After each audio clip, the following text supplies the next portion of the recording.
bienvenida a este espacio. Mi nombre es Viviana Vilesker, como dice mi pantallita. Quizás algunos de ustedes ya me conocen, otros no. Eh, Soy parte del equipo fundador del espacio de Nueva Tanatología, junto a Mabel Weiskopf, que hoy no está aquí con nosotros. Yo soy la fundadora y directora de la Asociación Civil El Faro. Mabel es fundadora y directora del Centro Dolus. Tenemos diferentes especialidades. El Faro se ocupa del acompañamiento hacia la muerte, todo lo que implica la preparación para la muerte y la capacitación de acompañantes.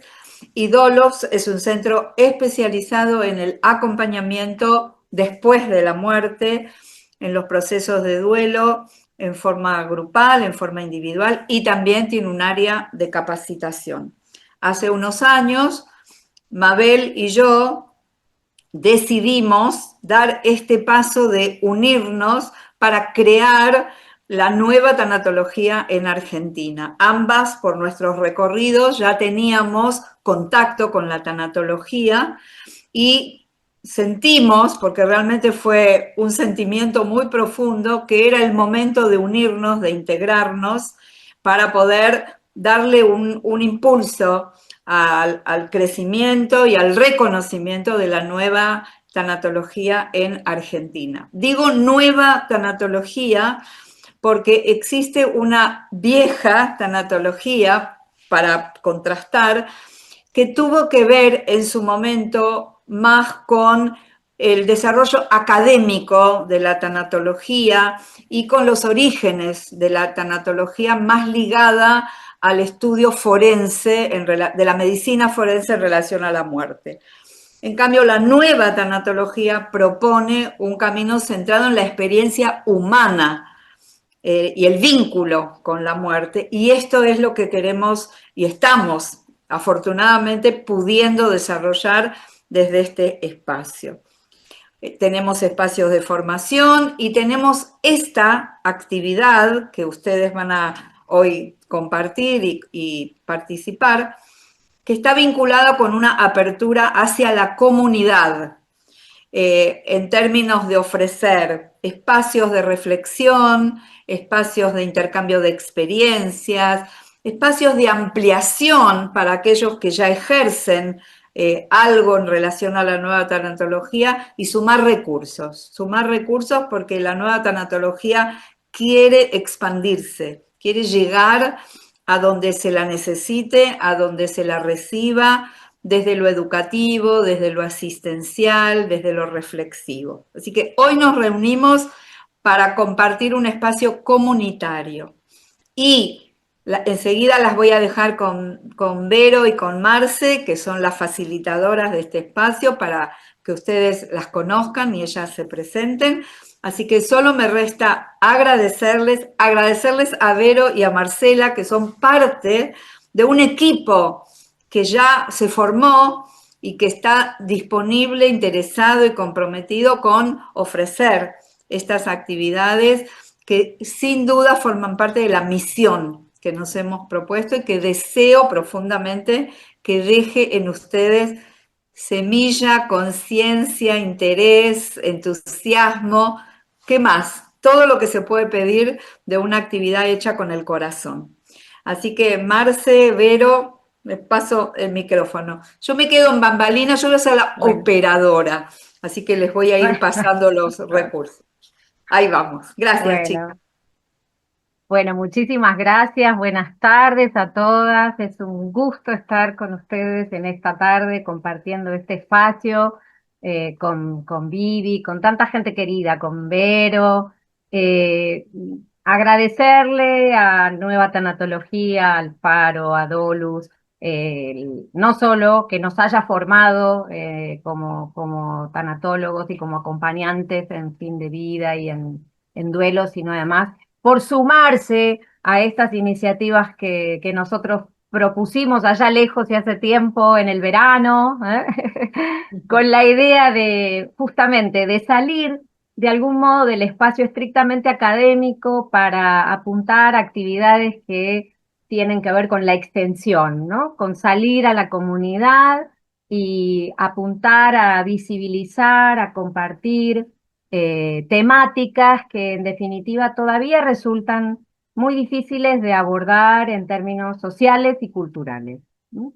Así que, bueno, para mí es un gusto, además ha sido un honor trabajar con Vero, un placer enorme porque somos amigas y compartimos mucho más que este espacio. Así que muchísimas gracias por acompañarnos. Le doy la palabra a Vero para que se presente y después entonces seguimos.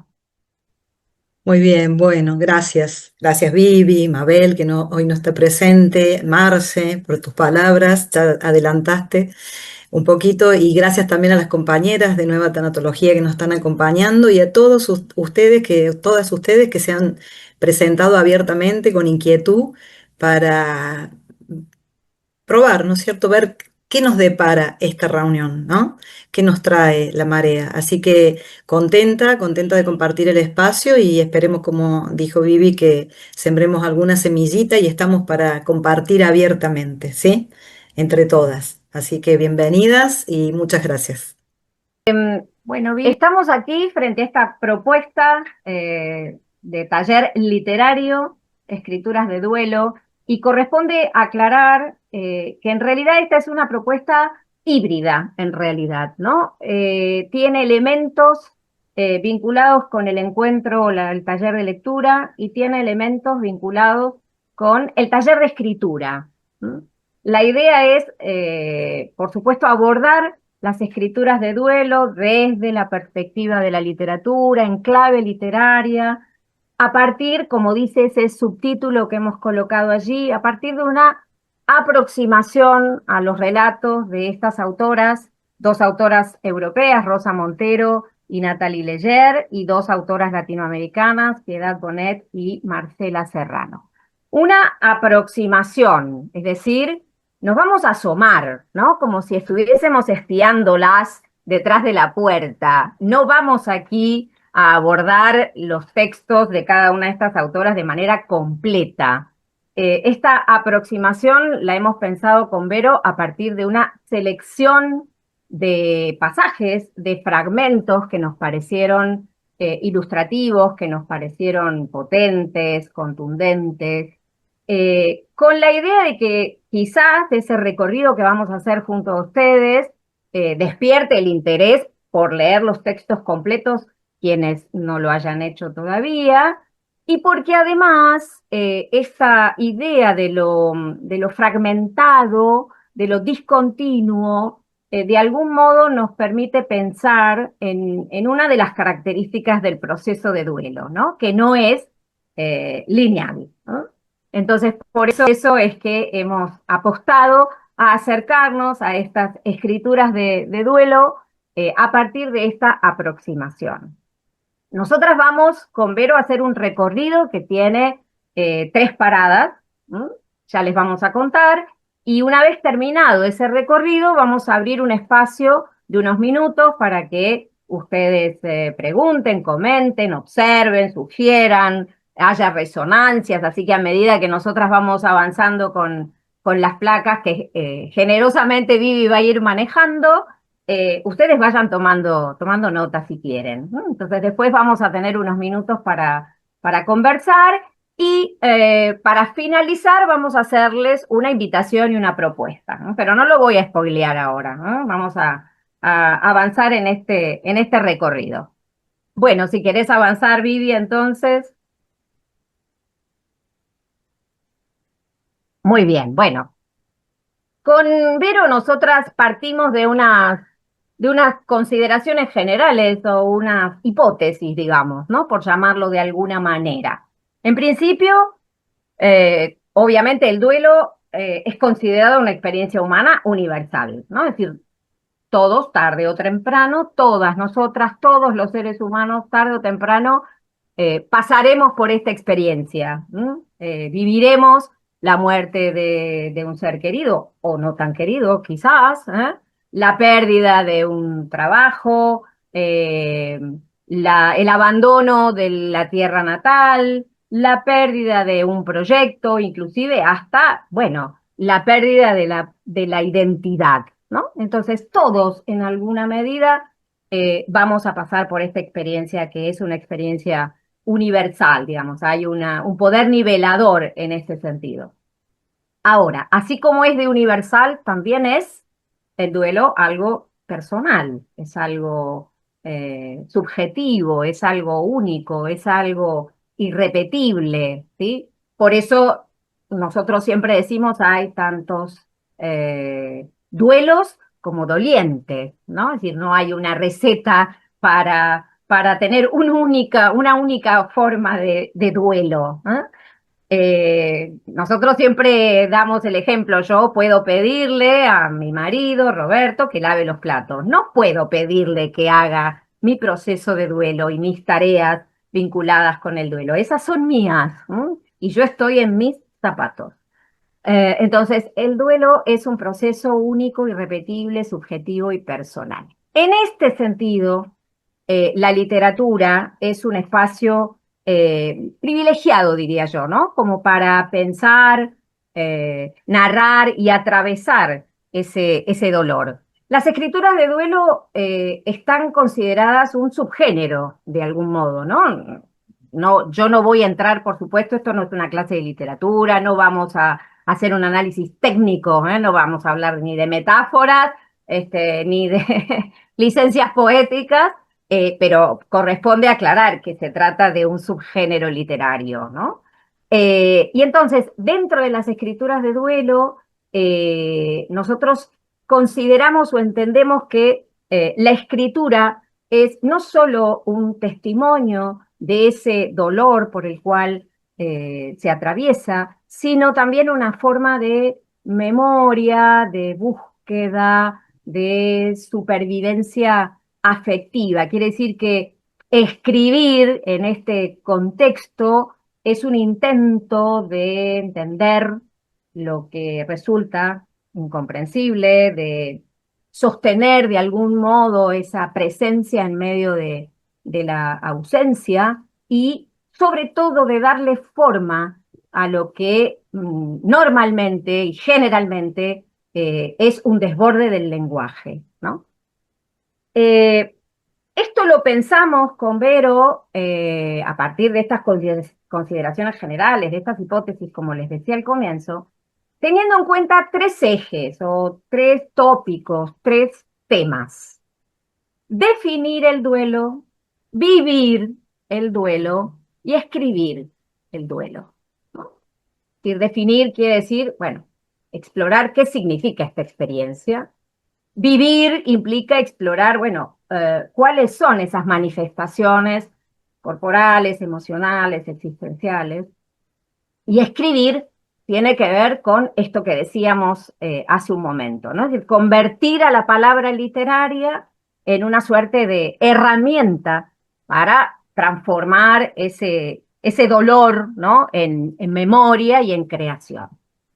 Estos tres ejes nosotras los vamos a aplicar o los vamos a ver en este recorrido que vamos a compartir con ustedes a través de esa selección de fragmentos, de pasajes en cada una de las autoras, ¿no? Entonces vamos a ver cómo definen desde el punto de vista literario, en clave literaria, estas autoras el duelo, cómo plantean este eje que tiene que ver con el vivir y qué significa escribir, ¿no? O cuál es, de alguna manera, bueno, la consecuencia que provoca o que genera el acto de escribir, ¿sí? Bien, seguimos, Vivi.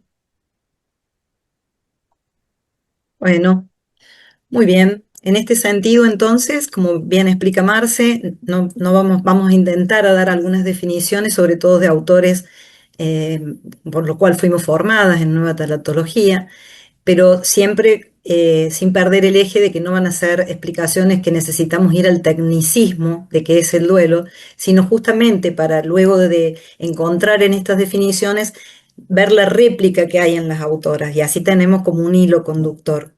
Entonces, en la siguiente placa, Vivi, utilizamos los que nosotras rescatamos, ¿no? Elizabeth Kubler-Ross, que sabemos que es una médica mundialmente conocida por dedicarse a los moribundos, a las personas en fin de vida, a la muerte misma, acompañar el proceso de morir. ¿Qué hay más allá de la muerte? También Elizabeth Kubler-Ross nos acerca conceptos y por supuesto de cuidados paliativos.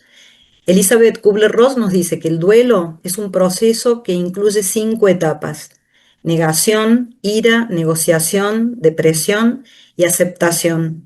Vamos a ver en las autoras, vamos a tratar de descubrir si ellas pueden transitar estas etapas, que sabemos también que no son lineales, ¿no? Parecieran así definidas como muy claras, pero todos los seres humanos, cuando pasamos un proceso de duelo, podemos estar en una etapa, parecer que la superamos, y sin embargo, meses después, volver a transitar una etapa anterior.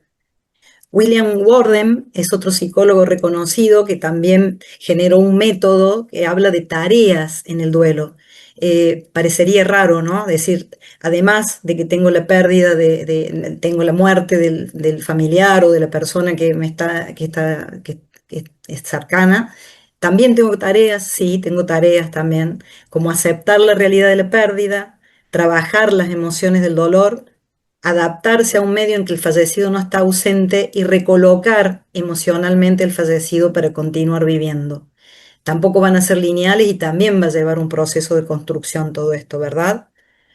Mabel Weiskopf, que ya la presentó Vivi en su comienzo, nos habla de una crisis profunda, de un proceso activo que tenemos de adaptación ante las pérdidas, y acá incluye no solo la muerte, porque en realidad los duelos, como también un poco lo mencionamos ya, no son solo ante la muerte, ¿no?, de las personas, la muerte física, sino, como también puso claros ejemplos Marcela, requiere integrar el dolor para recuperar la salud. Si tapamos ese dolor, probablemente haya alguna consecuencia, ¿no es cierto?, física, emocional.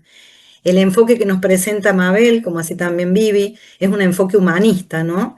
¿Esto qué significa? Que tenemos que creer siempre en los recursos que tenemos como personas, ¿no? Tenemos una sabiduría interior y un amor por nosotros, por los demás, y eso nos va a llevar, si hacemos todo el proceso correctamente, no podemos hablar correctamente, pero lo vamos transitando de una manera amorosa, podemos llegar a un crecimiento personal. Y Viviana, que la tenemos aquí presente, nos habla siempre que los duelos implican cambios, ¿no? Un nacer y un morir, un terminar, un abrir. Se habita, no se supera. Esto es muy interesante, ¿no? Porque no es una competencia, no le tenemos que ganar a nadie, ¿no? Tenemos que ir superándonos, transitándolo nosotros mismos. Y la muerte no es el opuesto a la vida, sino parte de ella, porque a veces se toma la muerte como opuesta a la vida y nosotros decimos la muerte en realidad es opuesta al nacimiento, ¿no? Morimos porque nacemos.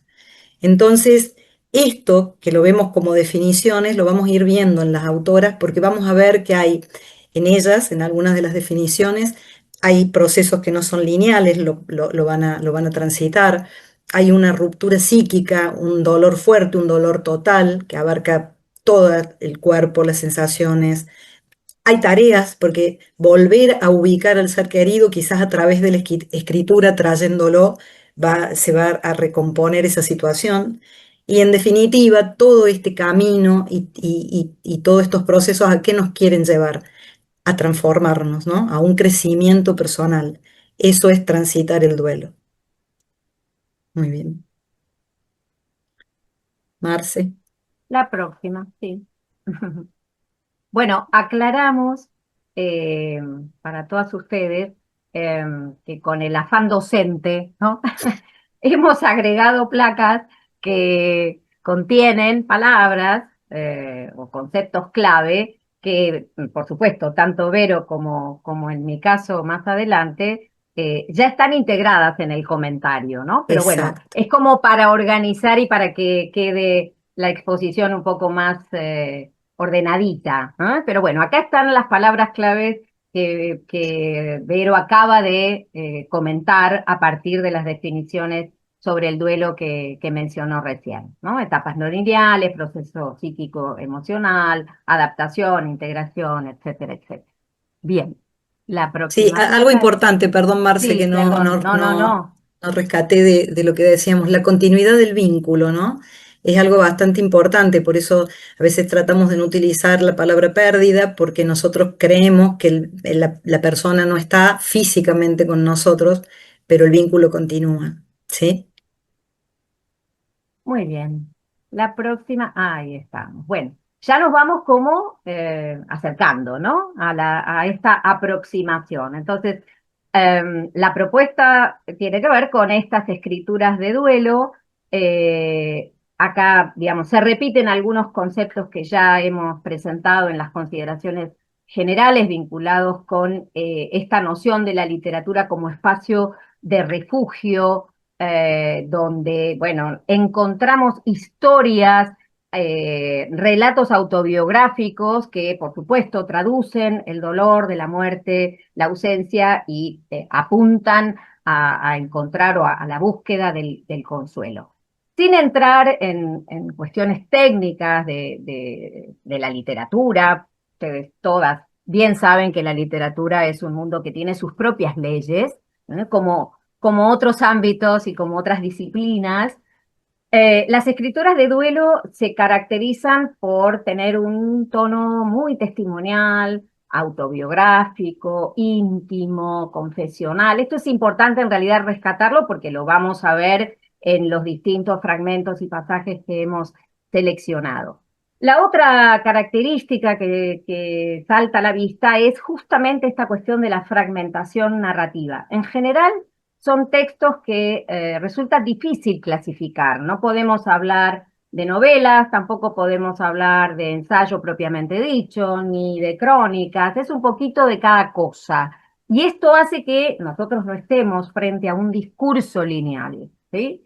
Hay una narración fragmentada. ¿Mm? Y lo otro que tenemos que tener en cuenta es la manera de contar de estas escrituras de duelo. Es decir, es importante que el autor o la autora se plantee cómo contar y qué contar, ¿no? Está claro que todo lo que uno vive eh, es pasible de ser contado, porque la experiencia es la autoridad, ¿no? Entonces, todo lo que yo viva, puedo contarlo. El asunto es cómo lo voy a contar y qué es lo que voy a contar, ¿sí? Entonces, en ese sentido, nosotros, bueno, vamos a encontrar distintos estilos, estilos más reflexivos, estilos más llanos, más cercanos, más quizás desgarradores, ¿eh? Eso lo vamos a ir viendo. La próxima, entonces. Bueno, les vamos a presentar, aunque seguramente no necesitan presentación en sociedad, estas amigas tan queridas, Rosa Mm. Montero, española, nacida en Madrid. Seguramente la conocimos por ser periodista, es periodista y psicóloga, pero la conocimos antes de su, digamos, fecunda trayectoria como escritora, por su fecunda trayectoria como periodista, como columnista del diario El País, ¿no?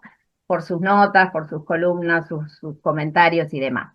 Bueno, el texto que nosotras hemos elegido es, por supuesto, La ridícula idea de no volver a verte. Este texto que es, digamos, libérrimo, diría yo, libre como ella y tan original, ¿no? Tan original porque no solo plantea o reflexiona sobre sus recuerdos personales, sino que además creo que nos ofrece una memoria, la memoria de todos, ¿no? Es un texto que ella escribe a partir del diario de Madame Curie. Marie Curie escribe su diario después de la muerte de su esposo, y entonces esto le sirve como disparador para reflexionar acerca del duelo por la muerte de Pablo, su propio, perdón, su propio marido, amén de reflexionar acerca de otros grandes temas de los seres humanos, ¿no? Las relaciones de pareja, el sexo, los padres, la infancia, etcétera. El arte, la creación y la reinvención personal que se produce después de este proceso de duelo, ¿no? Frente a la muerte de un ser querido, ella dice, no hay reconstrucción, al menos no hay superación, hay una reinvención que quizás nos permita, a lo mejor, sacar a la luz una mejor versión, sobre todo porque después de atravesar el proceso de duelo y de enfrentarnos a la muerte, sabemos más que antes, ¿no? Es lo que ella plantea, ¿no? Por ser periodista, tiene un estilo, bueno, muy directo y muy llano, ¿no? Muy fluido, muy rápido, lo cual no deja de ser, digamos, un estilo íntimo y, por supuesto, digamos, es sanador. Inmediatamente el lector se siente conectado e identificado, ¿no? con esta autora. Bien, la segunda propuesta es la de Piedad Bonet, una escritora colombiana. Es licenciada en letras, es del palo, es del palo, y además hizo una maestría en arte. Bueno, es autora de múltiples publicaciones poéticas, escribió poesía, escribió teatro y bueno, y una serie de novelas. La mujer inesperada es su última novela del 2024. Este libro es del 2013, Lo que no tiene nombre, y por supuesto surge a partir de, bueno, la devastadora experiencia de la muerte de su hijo, Daniel, eh, muerte por suicidio, un joven, un artista plástico que, bueno, que luchó durante años con la esquizofrenia y su trastorno bipolar. Ella estructura su libro en 4 partes.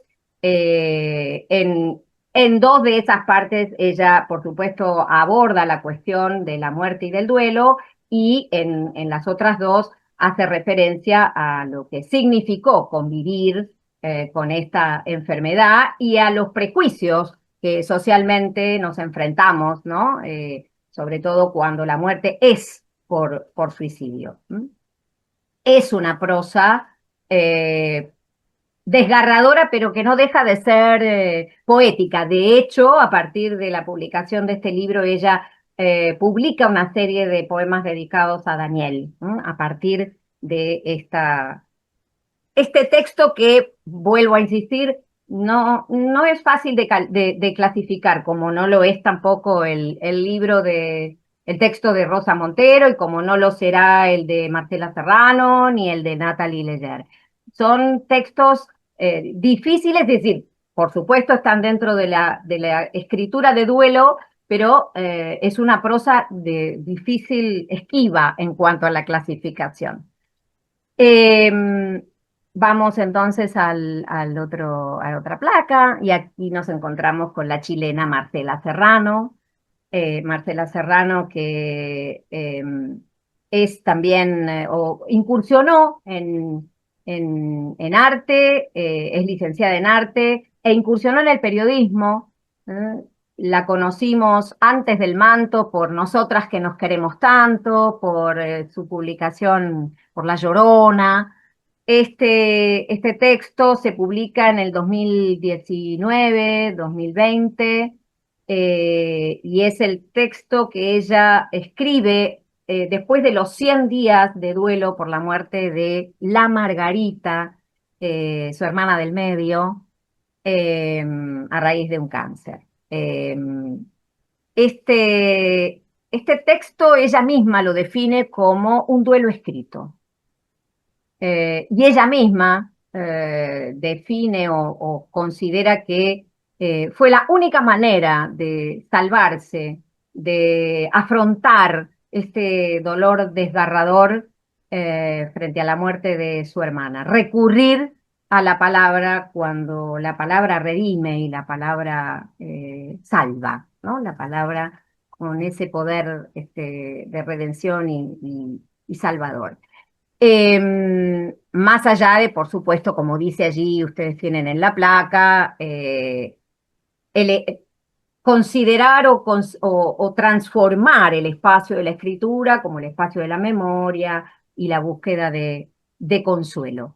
En general, todas estas autoras, pero sobre todo Piedad Bonet y Marcela Serrano hacen una incursión, una exploración en la potencialidad del lenguaje y en las limitaciones del lenguaje. Y en ambos casos, las dos plantean esta imposibilidad que tiene la lengua de nombrar la pérdida de un vínculo, ¿no? Es decir, ¿cómo se llama una mamá o un papá que pierde a un hijo? Sabemos claramente que si perdemos a los papás, somos huérfanos, y que si perdemos al cónyuge, somos viudos o viudas.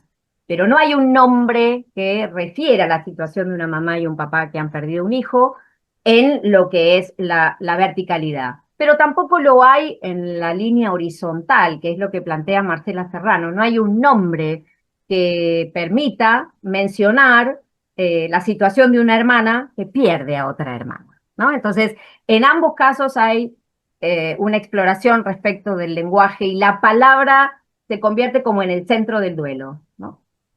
Bien, y vamos a la otra placa. Llegamos a Nathalie Leger, que es francesa, es escritora y editora, eh, fue discípula de Roland Barthes, que es un semiólogo y un crítico literario muy reconocido, autor del Diario del Duelo a raíz de la muerte de su madre, que a lo mejor en algún momento, si tenemos la ocasión de reeditar estos encuentros, podemos compartirlo. Eh, Natalie escribe en el 2022 En busca del cielo. Esto es un viaje, justamente, es un ensayo sobre la muerte y el duelo. Eh, a partir de la muerte de su pareja y la muerte de su madre en un periodo muy, muy, muy reducido, casi diría con pocos días de distancia, ¿no? Casi en simultáneo. De hecho, ella en algún momento dice, bueno, ¿a quién podría yo haberle contado acerca de la muerte de mi madre? A vos, y ya estás muerto, ¿no? Con muy poca diferencia de tiempo. Eh, es un libro que seguramente quienes lo han leído o quienes vayan a leerlo se encontrarán con que resulta muy poderoso, muy reflexivo. Eh, y se aleja diríamos, de todos los gestos grandilocuentes de la lamentación, ¿no? De lo lacrimógeno, eh, diríamos, de los lugares comunes, ¿no? Que genera muchas veces la escritura de la pérdida o de la muerte. Eh, Tiene, digamos, hallazgos muy notables, como por ejemplo empezar a hablar de la muerte a partir de los espacios que muchas veces habita la muerte, ¿no? Como por ejemplo los pasillos de un hospital o la sala de espera de un hospital, ¿no? Espacios que, bueno, que quizás uno no espera encontrar, ¿no? Y por otra parte, la honestidad desgarradora y contundente de confesarse ignorante frente a los temas que ella va a tratar, porque así como no sabemos nada del amor, tampoco sabemos nada de la muerte, ¿no? O sea, ella dice en un momento la muerte se comunica, se avisa, ¿no? Se avisa que alguien murió. Pero la muerte no tiene explicación. No sabemos si viene de afuera, si viene de adentro, si está en nosotros, ¿no? Por eso digo, es un texto tremendamente reflexivo. Pero bueno, a mi juicio, vale la pena, realmente, vale la pena. Bueno, seguimos entonces. Vero, Muy te cedo la bien. palabra. Sí, Marce, querida.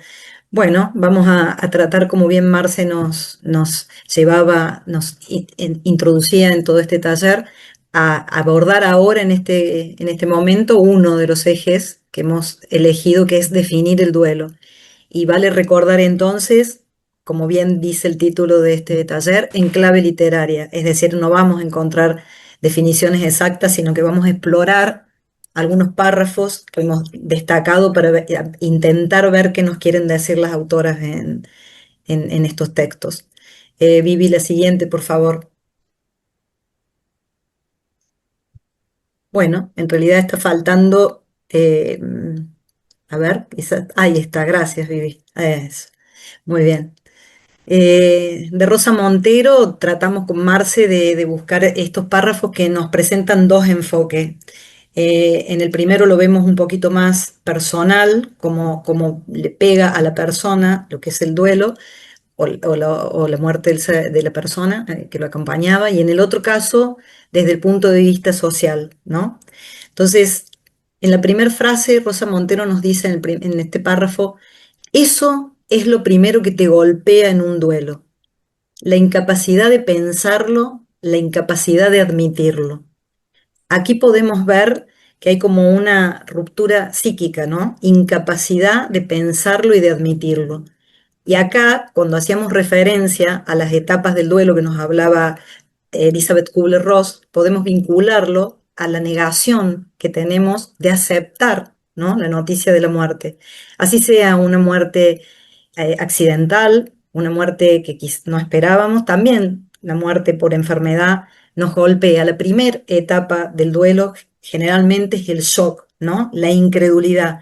Acá lo plantea Rosa como una incapacidad, ¿no? De pensarlo y de admitirlo. No lo puedo tolerar, la primera idea.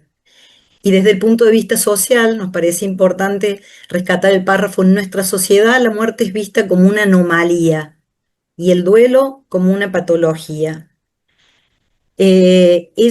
También, así como Marcela explicaba, es una autora que eh, casi es la más social de todas, en el sentido que nos trae permanentemente conceptos sociales, ¿no? Cómo ve la sociedad al duelo y a la muerte. Y acá hay dos puntos o tres que queríamos destacar, ¿no? La anomalía. Esto es como decíamos con Marcela cuando preparábamos el taller, se rompió la Matrix. ¿Qué pasó? Murió, pero no es normal que la persona muera. Entonces, esto es quizás también la incapacidad o el tabú, cómo nos cuesta hablar de la muerte. Cuanto más nos cuesta hablar, más nos va a costar quizás integrar el duelo o integrar el fallecimiento de una persona, ¿no? Pero no es una anomalía, ¿no? Es algo normal. Justamente decíamos también cuando la mencionábamos a Vivi, morimos porque nacemos, entonces esto es parte, ¿no?, del proceso natural, del proceso de la vida. Y una patología muchas veces también puede llegar a confundirse, ¿no?, con una enfermedad. Claro, si no llevamos adelante los procesos de duelo, podemos llegar a enfermarnos. Sí, claro, nos puede afectar de tal manera que nuestro cuerpo puede enfermar, pero en el duelo no estamos enfermos, no tenemos que sanar un duelo, porque no hay una enfermedad. Y también quizás desde este punto de vista podemos ver desde el punto de vista social, ¿no?, una invisibilización, ¿no? Porque a veces pensamos también que no acercarnos a las personas que están duelando es no acercarnos a nuestras propias heridas, ¿no? Ya sea porque pasamos por duelos o porque es tanto el dolor que tenemos miedo de verlo, ¿no? De verlo reflejado. Entonces ahí se provoca una invisibilización. La siguiente placa, Vivi. En realidad, como dijo Marce, nosotros con las palabras clave lo que queremos es como rescatarlos, vamos explicando, los vamos comentando. Después también pueden ser las palabras que sean las que nos hagan ruido o resonancias, ¿verdad? Por eso decíamos una incapacidad para poder aceptarlo, una ruptura psíquica, no puedo pensarlo, lo niego, estoy en shock, por ahora no me hables, no lo puedo entender. Y si vamos al título de la ridícula idea de no volver a verte, es una extrañeza, ¿no?, que pone Rosa Montero. Es la muerte de quien amé tanto, en este caso su marido, me suena absurda. Entonces también la niego, ¿no? No puede ser, no puede haber pasado de decir, no puede ser que murió. Pero si estuve hablando con él ayer, ¿no? Si estuve con él. Bueno, dijimos invisibilización, es social, ¿no?, pero también personal. No es patología y no es anomalía, mucho menos. La siguiente, Vivi, gracias. Bueno, en Piedad Bonet. El dolor, nos dice, pareciera otorgarnos derechos. Un gran duelo nos vuelve momentáneamente libres.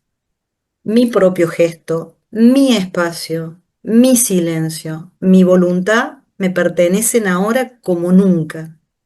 También soy dueña absoluta de mi palabra. Acá pareciera, ¿no?, como una paradoja también, porque decimos, un dolor parece otorgarnos derechos y estoy tan destruida, tan visceralmente destruida como no puedo ponerme en el lugar de una persona que pierde un hijo, pero tan fuerte, no obstante me planto y puedo decir cosas casi en forma abrupta, casi en forma muy frontal, pero también puedo callar todo lo que necesito callar, porque se vuelve íntimo, se vuelve tan dolorosamente íntimo que necesito un tiempo para acobijarlo.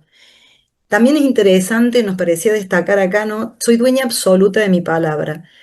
Eh, Podemos también vincularlo con esto de que Piedad Bonet, como nos explicaba Marcela, con este libro también, en donde lo rescata Daniel, su hijo, como persona, pero también cuenta todo lo que sufren las familias cuando tienen que pasar estas situaciones de enfermedad mental, ¿no? El cansancio, el dolor, el aceptar justamente esa enfermedad, lleva a mucho cansancio, pero también, perdón, no sé si me escuchan, están pasando los bomberos, ahora sí. También pensamos que con Marcela también decir que soy dueña absoluta de mi palabra, justamente Bonet nos trae el tema del suicidio, ¿no? Así como hablábamos de la invisibilización que nos dice Rosa Montero, Piedad Bonet nos quiere poner el tema en la escritura. Entonces ella se adueña también de la palabra para traer el suicidio tan callado, y si hay algo que muchas veces he invisibilizado es el suicidio, ella lo trae y lo escribe. Siguiente, Vivi, gracias. Bueno, por eso decíamos el dolor como paradoja, la libertad. Soy dueña, a partir de ahora, soy dueña de mí, de mi palabra, de mis silencios, ¿no? Una subjetividad, también yo, como si antes no lo hubiera sido. Pero parecería que el duelo le trae justamente empoderarse, ¿no? De la palabra y del silencio. Una interioridad, una intimidad y una autonomía para terminar reapropiándose. No es que no haya tenido lenguaje, pero ponerlo por escrito es reapropiarse de su palabra, ¿no? Y transmitirla. La siguiente, Vivi. Marcela Serrano. Como verán, entonces no estamos tal cual buscando definiciones, sino que nos acercan ellas para podernos transmitir cómo piensan que es el duelo, ¿no? Cómo lo sintieron el duelo, cómo lo piensan. El duelo no es un continuo. A veces pasa desapercibido como si jugara a las escondidas, pero siempre se le encuentra. Nos encantó esta frase con Marce, porque decíamos, nos ha pasado, ¿no? Porque también preparar este taller, que también es lo más rico, pienso yo, además de compartirlo con ustedes, que nos van a dar sus resonancias, sus comentarios, es esto, ¿no? Sentirnos tan emocionadas por un mismo párrafo, por una misma frase, ¿no? Acá vemos el duelo no es un continuo, recuerdan que hablábamos que es una etapas y que vamos y volvemos en ella, ¿no? Es disruptivo a veces volvemos para atrás. Y esto de jugar a las escondidas, parecería que hay momentos que decimos, bueno, ya pasó, estoy mejor, puedo salir adelante. Y un objeto, un perfume, una imagen, que Marcelo va a describir más adelante, nos lo trae de vuelta. Y además es muy interesante porque Marcela Serrano, para escribir el libro, se retiró al campo y tuvo que estar en silencio y en soledad. Entonces pensamos, ¿no? Ella misma jugó a las escondidas. Ella pensó que retirándose, ¿no? Podía estar más tranquila, y sin embargo es cuando escribe este libro bellísimo, ¿no? Al duelo no se le vence, es sencillamente una nueva forma de vivir. Claro, así como decíamos, no se supera porque no es una batalla, no se sana porque no estamos enfermos, tampoco estoy en guerra.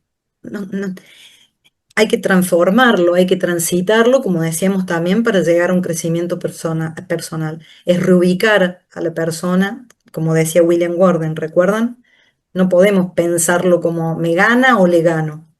Vamos a irnos transformando. Natalie Leyer. Ahora solo queda una especie de cosa. ¿Pero qué? ¿Qué? Algo desconocido e irremediable que deberá ser atravesado con pesadez. No puede ni nombrarlo, como también nos decía Marcia hace un rato, ¿no? Es una especie de cosa, algo indeterminado. ¿Y qué? No lo pueden ni siquiera nombrar, como si también si fuera anterior al lenguaje, ¿no? Es fuerte también esto, ¿no? No poder sentir que no lo puede definir. ¿Por qué? Porque es tan fuerte, tan abarcativo, tan doloroso, que ¿qué es? ¿Qué es? Deberá ser atravesado con pesadez. Podemos decir, acá hay pesimismo. Bueno, sí, duelar también duele, pesa, y esta pesadez también es corporal también, ¿no es cierto? No es solamente una pesadez del alma, todo el cuerpo se puede venir abajo, por eso decíamos también, importante en estos momentos, ¿no? Cómo está la persona, decimos, en su alimentación, en su descanso, en su cotidiano, es tanto lo que hay que... Y también lo podemos tomar a la pesadez como esa tarea que también nos decía William Worden, ¿no? Estoy totalmente abatido, pero tengo que levantarme, tengo que comer, tengo que salir, tengo que trabajar, tengo que criar mis hijos, tengo que seguir adelante, ¿no? Entonces deberá ser atravesado con pesadez y no negar esa situación. Todo lo contrario, habitar el dolor. Es lo que nos traen todas estas autoras, habitar el dolor. Siguiente, Vivi, por favor. Bueno, decíamos temporalidad, repasamos, ¿no es cierto? Como estas palabritas no lineal, las etapas del duelo, discontinuo, hablamos de una transformación y de una integración cuando salimos adelante, una indeterminación, irreversibilidad y una travesía y un peso. Esas son las palabras que ambas autoras nos traen, ¿verdad? Siguiente, Vivi, por favor.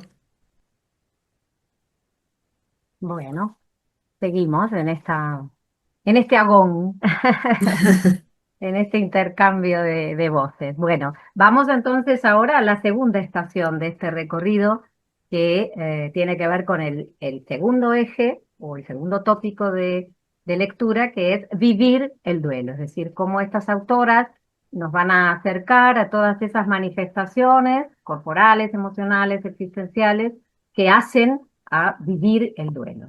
Entonces, próxima placa, Vivi, por fin. Bien. Esta placa la titulamos con Vero La vida, la tristeza, el cuerpo y los sentidos, porque efectivamente son las palabras que se desprenden de los fragmentos que hemos elegido, maravillosos, poderosos, pero bien podríamos quizás sintetizarlo diciendo o anotando allí como subtítulo La vida y la tristeza o la vida y la pena, ¿no? Dice Rosa Montero, se abre paso la vida con la misma terquedad con la que una plantita minúscula es capaz de rajar el suelo de hormigón para sacar la cabeza. Pero al mismo tiempo la pena también sigue su curso. Y eso es lo que la sociedad no maneja bien. Enseguida escondemos o prohibimos tácitamente el sufrimiento. Bien, en este pasaje que a nosotras nos gustó muchísimo, hay como una estructura bipartita, ¿no? Por un lado, la primera parte que hace referencia al impulso vital. La vida es poderosa por donde se la mire y se abre paso de cualquier manera, ¿no? El impulso vital poderoso que, por supuesto, Rosa Montero lo ejemplifica con el término terquedad. Unos pasajes antes habla de la tenacidad, ¿no? De este volver a insistir, ¿eh? Y a su vez con la imagen de esta plantita minúscula que tiene por encima un suelo de hormigón. Ella, al comienzo de su libro, habla del dolor a luz, ¿no? El dolor es como una luz que nos sepulta, ¿no? Nos deja totalmente enterrados. Acá, digamos, esta plantita está enterrada, ¿no? Por este hormigón y así y todo saca su cabeza. Entonces hay un impulso vital que no se puede negar, ¿no? Y en la segunda parte del pasaje aparece la pena, ¿no? Hay como otro andarivel, pero que no es excluyente, es decir, la vida, el impulso vital, con todo lo que eso significa, coexiste con la pena, porque la pena tiene su curso, sigue su camino, ¿no? Entonces no son excluyentes. ¿M? Y como decíamos hace un rato, esta mirada social que no deja de ser una crítica a la sociedad contemporánea, ¿no? Porque acá, sin lugar a dudas, hay una negación, como la sociedad no se lleva bien con el dolor, con la tristeza, no sabe qué hacer, ¿eh? No sabe cómo manejarlo, entonces es más fácil negarlo.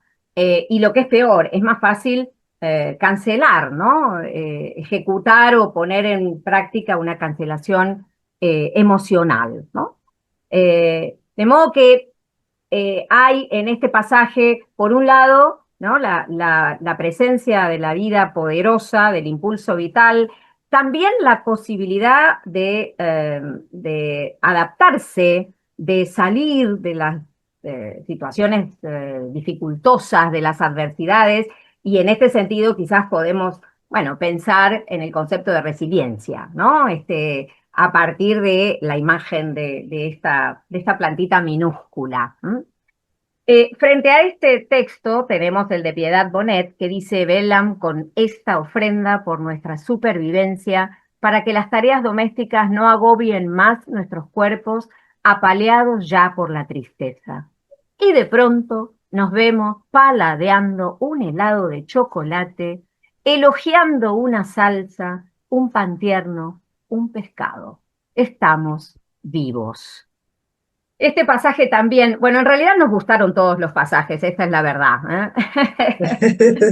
Pero bueno, este pasaje también nos interpela porque desde el punto de vista de la lengua está encabezado por un verbo muy particular, muy fuerte. El verbo velar tiene que ver con el cuidado y la protección, ¿no? ¿La protección de quiénes? De quienes rodean a esta familia, los amigos, el resto de la familia, los grupos de apoyo, de contención. Velan y unido al velar, la presencia de este sustantivo, la ofrenda, que tiene que ver con un acto de entrega, con un acto de amor, sin descontar, por supuesto, la relación que este término tiene con el ámbito religioso y la espiritualidad, ¿no? Es un apoyo espiritual. ¿Para qué? Para que, bueno, esos primeros tiempos que no son otra cosa que la supervivencia, porque uno sobrevive y todo resulta dificilísimo, hasta respirar, ¿no? Entonces, en este caso, para que las tareas domésticas resulten un poquito más llevaderas, más amigables, porque ese cuerpo está, bueno, muy castigado, ¿no? Por la tristeza. Tenemos la misma división, en realidad, o distribución. En este caso, a la inversa. Primero es la tristeza la que aparece y luego el disfrute y el placer, ¿no? Que es como el disparador, como el indicio que nos hace caer en la cuenta de que, caramba, estamos disfrutando, ¿no? Sentimos placer de comer un helado, de tomar un helado o de comer un rico pescadito. Y eso nos habla de que estamos vivos, ¿no? Entonces, por eso yo decía que este subtítulo, que es un poco largo y que rescata de algún modo, bueno, distintas aristas de estos dos pasajes, podría sintetizarse con dos palabritas: vida y tristeza, ¿no? Bien, la próxima. Bueno, acá tenemos, como decíamos hoy, ¿no? La síntesis del comentario, el impulso vital, la vida que es tenaz e insiste y vuelve a insistir porque es terca y entonces siempre se manifiesta de una u otra manera, la coexistencia con la pena, la resiliencia, la crítica social que apunta a la negación del sufrimiento y la censura emocional, y por el otro lado, el cuidado, la supervivencia, el agobio, la tristeza y el placer.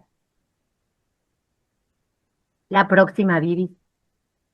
Bien, uno de los temas que atraviesan a las cuatro autoras y que tienen que ver justamente con la temática del duelo está relacionado con el espacio del duelo, ¿no? Entonces, Rosa Montero dice: hay gente que en su pena se construye una especie de nido en el duelo y se queda a vivir ahí adentro para siempre.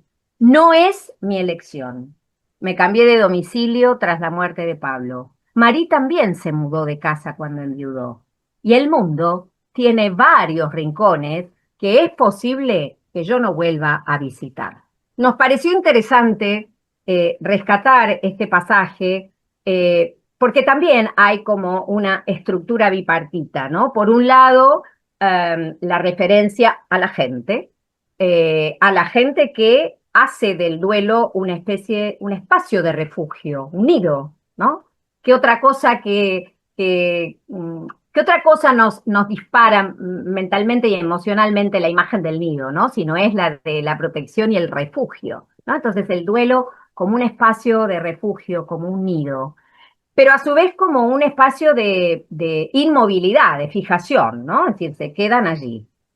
Eh, Frente a eso, ¿cuál es su postura? ¿Cuál es la postura de Rosa Montero? La postura de Rosa Montero es una elección, es una decisión, es la de moverse, es la de desplazarse, es decir, no quedarse en el lugar, en el espacio, en su casa, en la que compartió con Pablo, como tampoco lo hizo Madame Curie, ¿no? Y va mucho más allá, porque no solamente es el espacio compartido, la residencia, digamos, de todos los días, sino que además el mundo se modifica, porque el mundo cuenta con un mapa de lugares que efectivamente están afectados por la muerte de Pablo. Y son lugares que, por supuesto, ella no volverá a recorrer. ¿Por qué? Porque los lugares o los mapas de lugares se vuelven como disparadores que evocan ese recuerdo, ¿no? Y nos vuelven a esa instancia. Entonces, nos pareció interesante este fragmento porque efectivamente el duelo implica una reorganización de nuestra relación con el espacio, ¿no? De una u otra manera, sea la decisión que cada uno decida tomar, ¿no? Bien, la próxima, Vivi. Bueno, acá tenemos entonces nuestra placa síntesis, el duelo como nido, el duelo, el espacio del duelo como un refugio, como esa fijación, la necesidad de quedarse quieto, de quedarse allí. Eh, por otro lado, bueno, la decisión o la elección de o de quedarse o de desplazarse, ¿no? Y esta reorganización espacial que es absolutamente necesaria. Bien, seguimos. Nosotros, nosotras decidimos titular esta placa como la materialidad del duelo, ¿no? El duelo se materializa en distintas instancias, en distintos momentos, ¿no? Nos enfrenta a situaciones, nos pone a prueba. Y una de las pruebas que tenemos que sortear y atravesar tiene que ver con los objetos, ¿no? Yo siempre digo que, bueno, uno se encontró abriendo el placar y se encontró con toda la indumentaria, ¿no? En mi caso con la de Franco, ¿no? Y yo me encontré con que la indumentaria me preguntaba, ¿y ahora qué haces con nosotros? ¿Qué vas a hacer? ¿Qué destino vamos a tener? ¿No? ¿Qué va a pasar con nosotros? La indumentaria, los libros, bueno, en fin, cantidades de cosas. Objetos, ¿no? ¿Qué dice Rosa Montero? Dice, qué dolorosos son esos menudos restos parahumanos. Estos objetos que acompañaron la vida de tu muerto tan íntimamente. Yo guardo en algún cajón, sin poder desprenderme de ellos, esos huesecillos del cuerpo social de Pablo. Su móvil, su agenda, la billetera, el DNI, el carnet de conducir, las tarjetas de crédito. La pérdida de un ser querido es una vivencia tan dislocada e insensata que resulta increíble cuánto puede llegar a turbar y a emocionar una tarjeta Visa con el nombre de tu muerto escrito en relieve. Nos pareció una genialidad. ¿Para qué vamos a mentir, no? Porque efectivamente lo que plantea Rosa aquí tiene que ver con esas presencias mínimas, ¿no? Ella le denomina restos parahumanos. Son esas presencias mínimas que hacen a la memoria material, ¿no?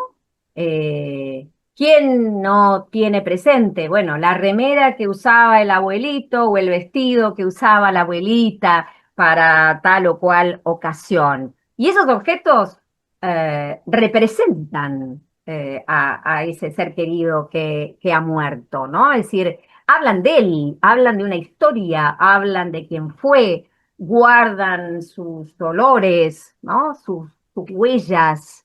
En este caso, Rosa habla del cuerpo social, ¿no? Porque, bueno, hace toda una enumeración de objetos que hacen a la vida, a la vinculación social de Pablo, ¿eh? Con el mundo exterior y con sus vínculos laborales, en fin, sociales en general, ¿no? Entonces, claro, es una vivencia tan disruptiva, ¿no? Ella dice tan dislocada, que uno se turba y se emociona y se conmueve y llora, ¿no? Cuando se enfrenta a uno de estos objetos, en donde digamos, se aloja de algún modo una suerte de identidad fragmentada, ¿no? Es decir, porque Pablo es su móvil, su agenda, su billetera, su DNI, ¿no? Entonces, en estos objetos está la identidad de Pablo, pero fragmentada, ¿no? En esta misma línea, en la placa, bueno, la placa siguiente es la placa de la síntesis, pero la podemos pasar. Eh, esta. En esta misma línea, Imágenes. Piedad Bonet sigue hablando de esto que nosotros hemos dado en llamar la materialidad del duelo, pero a partir de las imágenes, ¿no? Entonces dice, imágenes, es todo o casi todo lo que nos queda de aquel muerto que tanto quisimos y que aún queremos. Después de conocer la noticia, todo el mundo ha acudido a buscar fotografías de Daniel en un gesto desesperado que quiere hurtarle su ausencia a la muerte. Entonces, por un lado, la memoria material y por otro lado, la memoria visual, ¿no?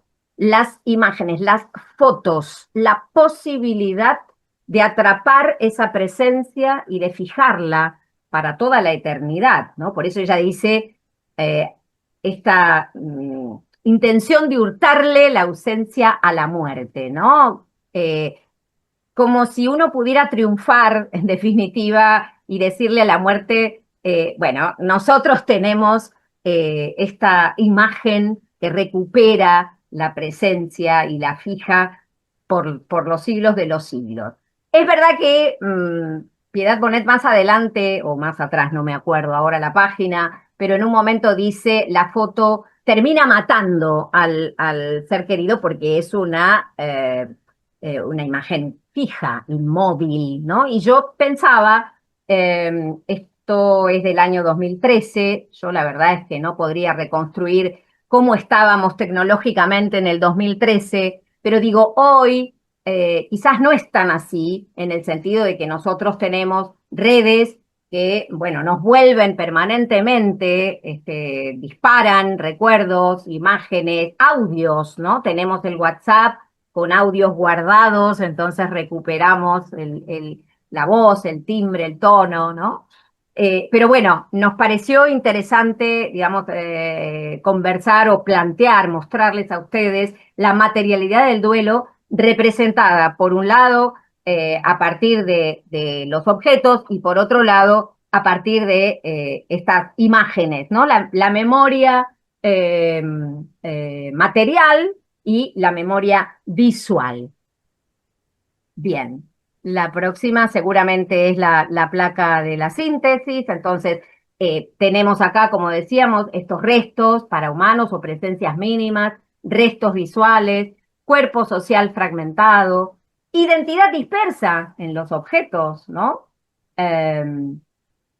Memoria material y memoria visual y esta fijación de la presencia frente a la ausencia, ¿no? Que nos permite, por supuesto, una fotografía o una imagen, ¿no?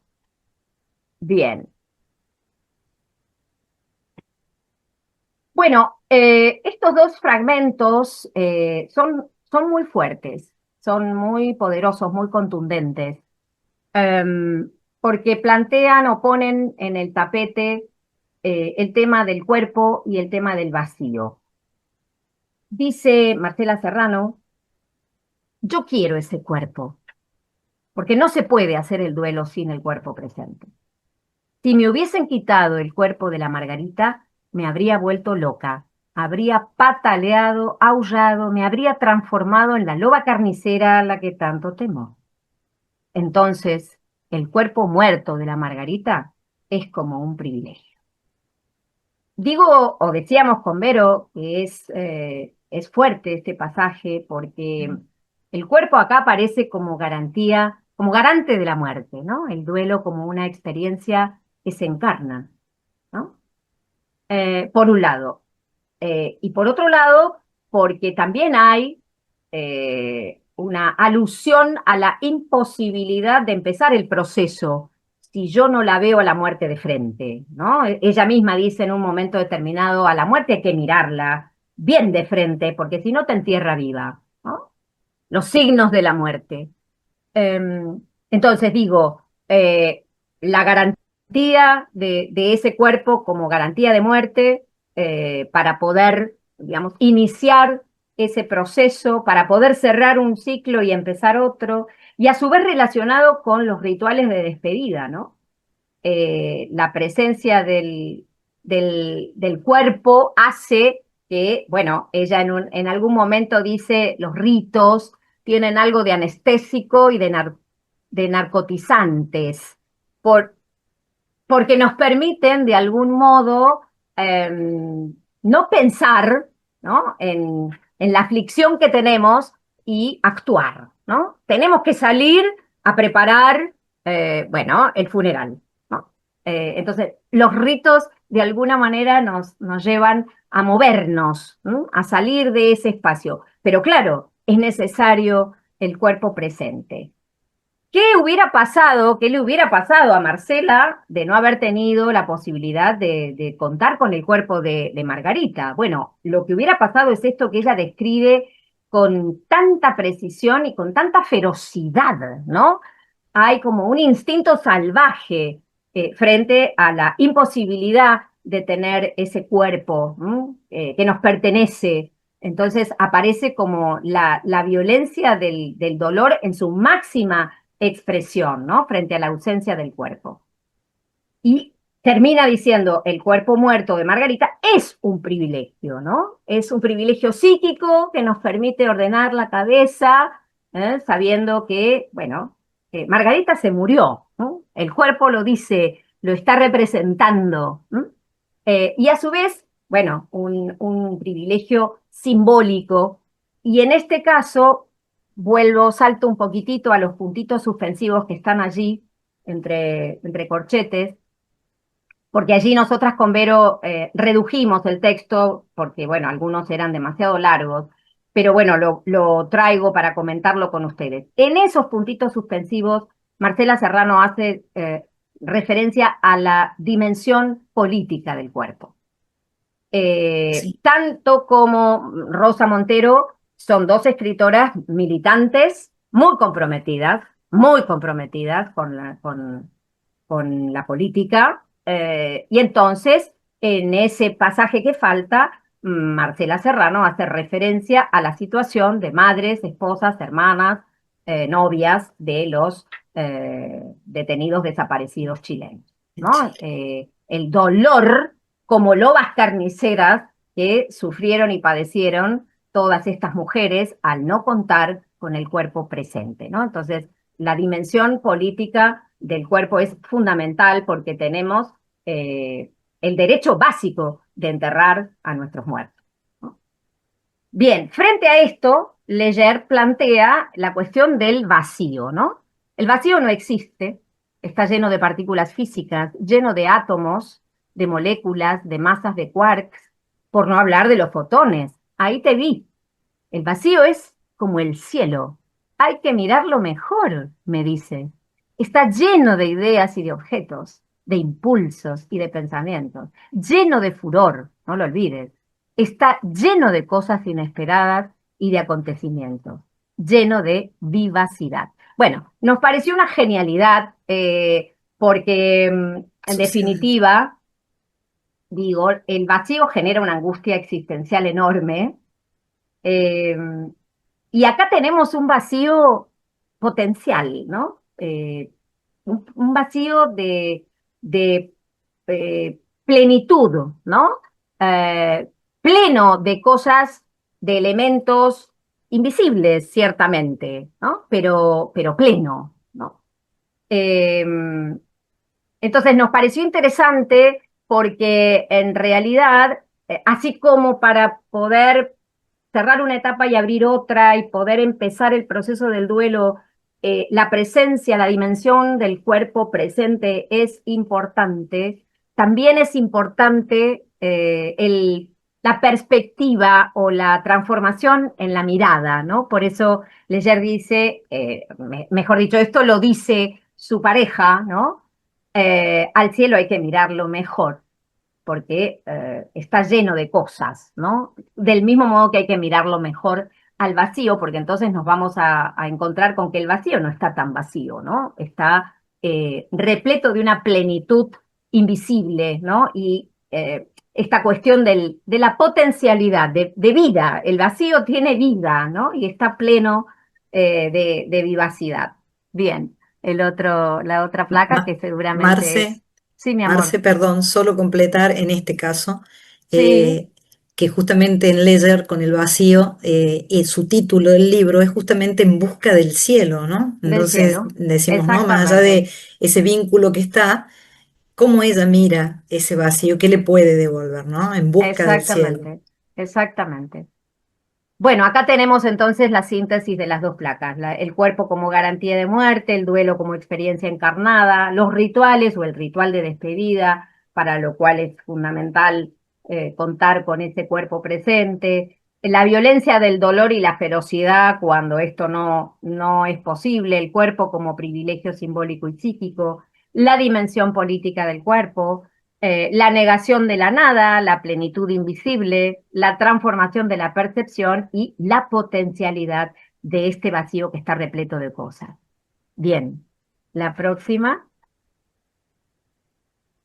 Bueno, nos pareció que para terminar esta segunda estación, con el eje de vivir un duelo, no podíamos menos que recurrir a Piedad Bonet, que empieza la última parte de su libro con esta placa, y dice, vivir un duelo, dos puntos, una experiencia hasta ahora para mí desconocida.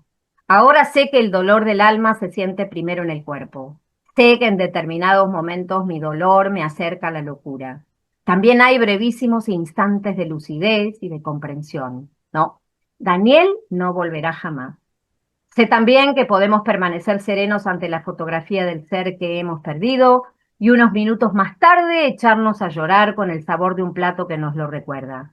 Que tememos olvidar la voz, el olor, quién sabe si el rostro. Y que no hay un dolor más solitario.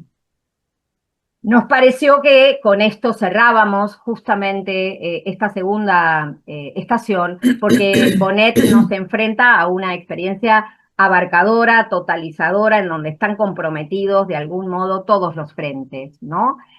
Una experiencia hasta ahora para mí desconocida. Me recuerda al profesor de Natalie Leyer, a Roland Barthes, que en su diario del duelo dice que cuando uno habla del duelo, habla de una domesticación. Cuando conocemos la muerte y el duelo, hay una domesticación de la muerte radical y nueva, porque lo que antes sabíamos de prestado, es decir, a partir de la teoría, una vez que conocemos la muerte y empezamos el duelo, es nuestro propio saber, es la experiencia, ¿no?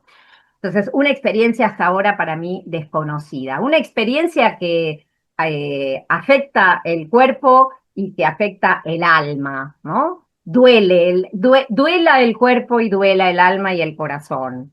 Una experiencia que nos enfrenta a una disrupción, a la disrupción del orden, al caos, ¿no? Y por eso muchas veces sentimos que estamos al borde de la locura, pero a su vez una enorme comprensión o lucidez, ¿no? Una aceptación de lo irreversible, ¿no? De lo irreparable. Daniel no vuelve más, ¿no?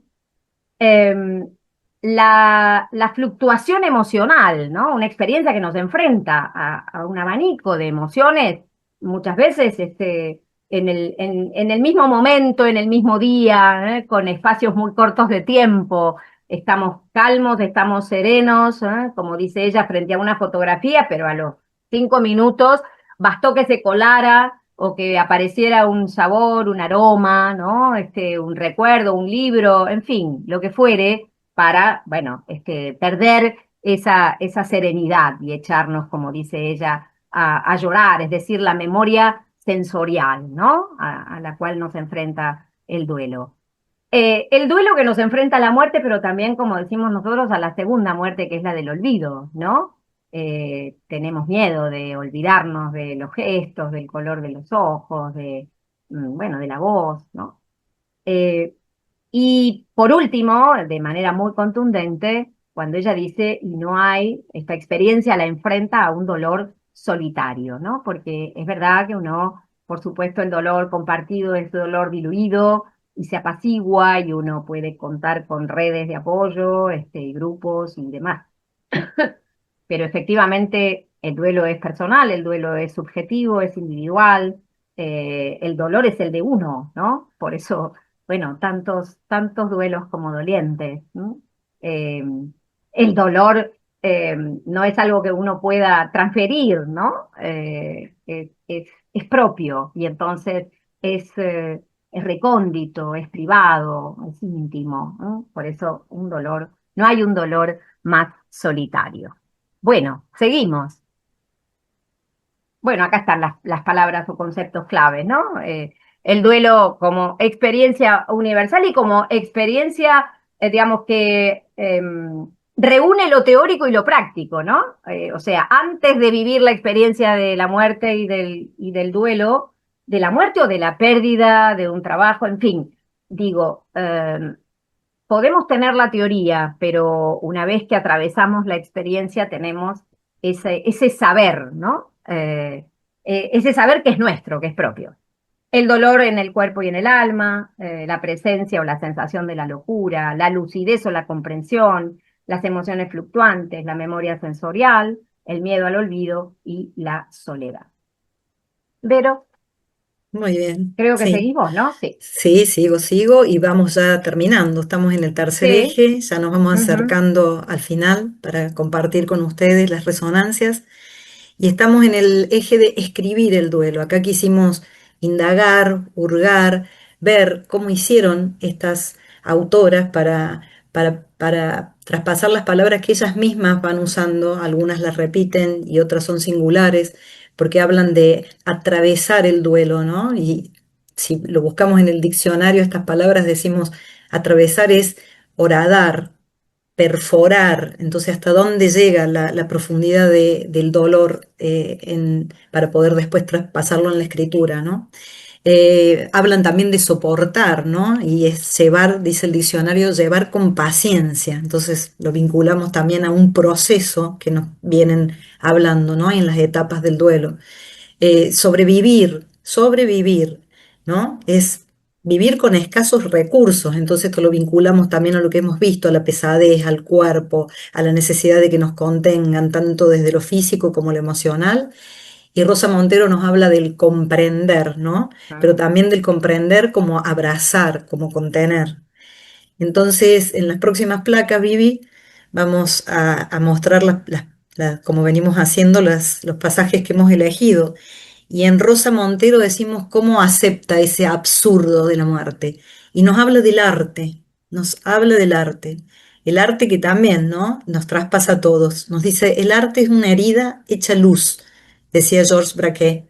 Necesitamos esa luz no solo los que escribimos o pintamos o componemos música, sino también los que leemos y vemos cuadros y escuchamos un concierto. Todos necesitamos la belleza para que la vida no sea soportable.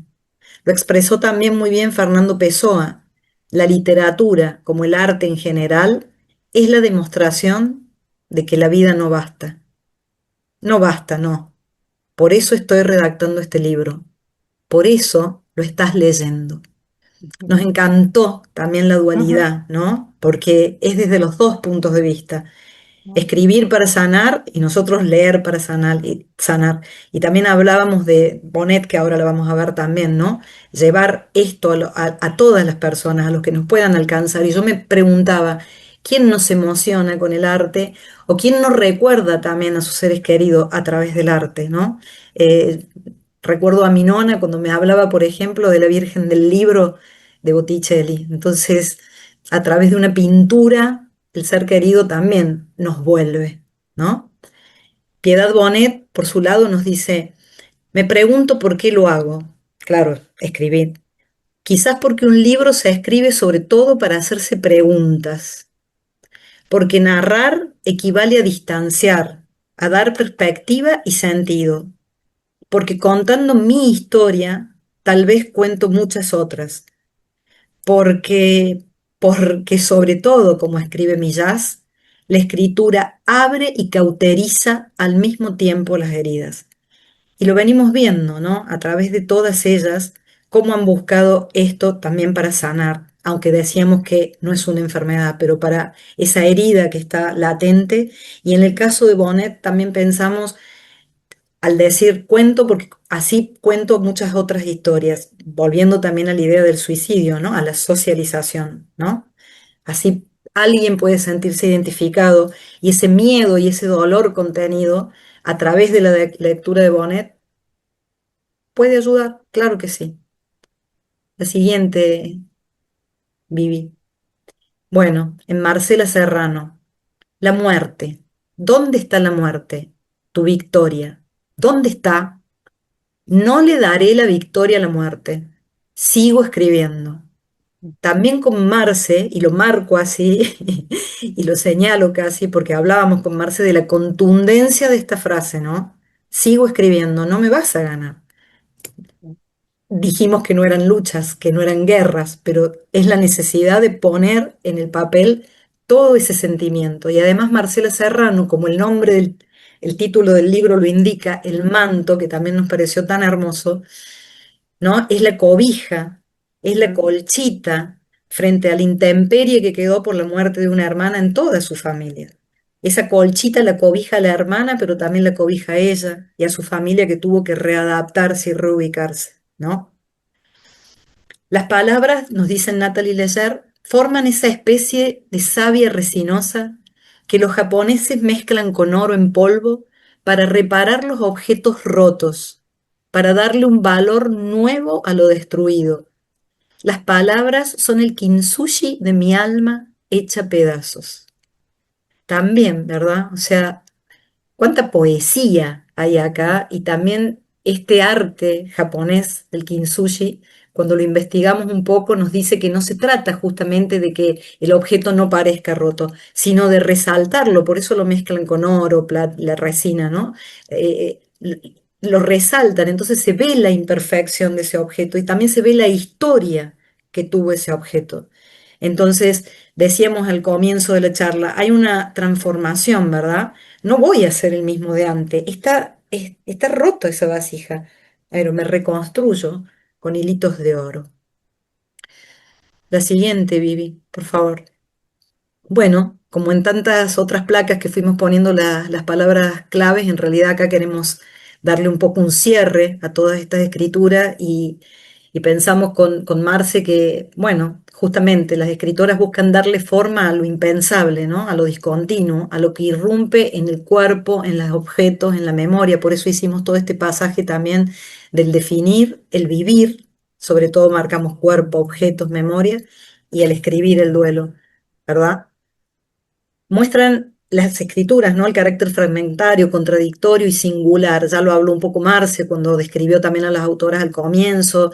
No queríamos tampoco encasillarnos y no era el hecho de descubrirlas como literarias, ¿no es cierto? Si era un ensayo, si era una biografía, pero todas van y vuelven, se permiten pasar por estas etapas del duelo para transitarlo, ¿no? Habitan el duelo en el lenguaje, claro, lo pueden bajar a la escritura y decimos y cerramos, ¿no? Con un gesto incompleto. Bueno, ya, como diría nuestra profe, ya son 9:05.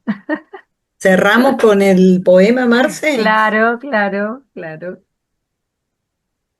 Bueno, un placer haber compartido Un toda esta placer. jornada, este Un taller placer, hermoso. una emoción, una gratitud Sí, infinita, infinita por abrirnos sus espacios, sus casas.